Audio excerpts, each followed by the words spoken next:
Yesterday, Apple had their Worldwide Developer Conference, WWDC 2021, and thankfully they focused on the developers. You know, most of these events all end up being the next big device, the next big laptop, like what are they gonna release? That's really all for the consumers. But you know, the consumers don't really have much unless there's good software. So we're really kind of pleased to see a lot more focus on that. A lot of things related to new features that we're going to get as developers to then make cool stuff for everybody else. My opinion is the number one thing for me, and I'm of course a little bit biased with BrandXR being an augmented reality creation platform, is like the hardest thing has always been making 3D models.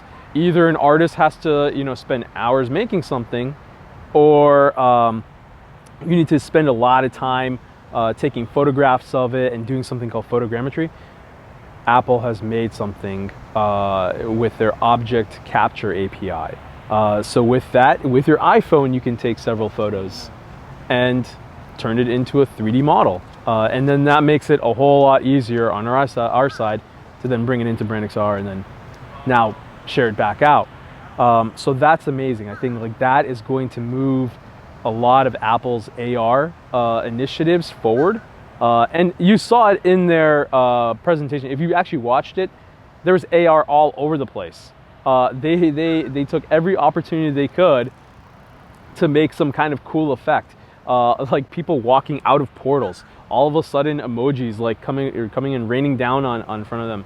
Like they just use every single opportunity to have AR happening. And they're just inching this forward. You just see it happening in their presentations. Really everything else with iOS 15, it just kind of shows that the marriage between their iPhone, the iPad, and the Mac, it's really all truly becoming like one ecosystem. They're kind of expecting everybody to own them all.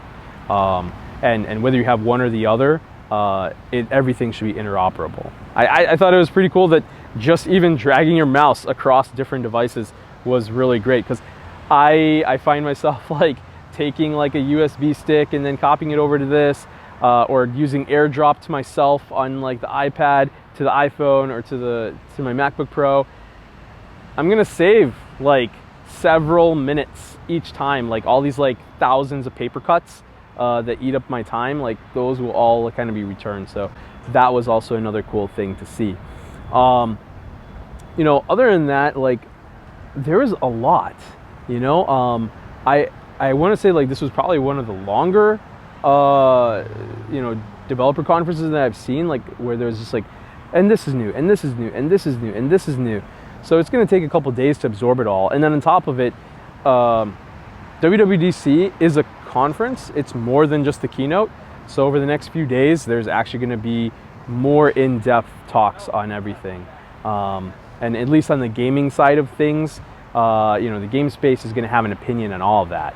So we'll start corralling some of that as it starts coming out today and tomorrow and the next day.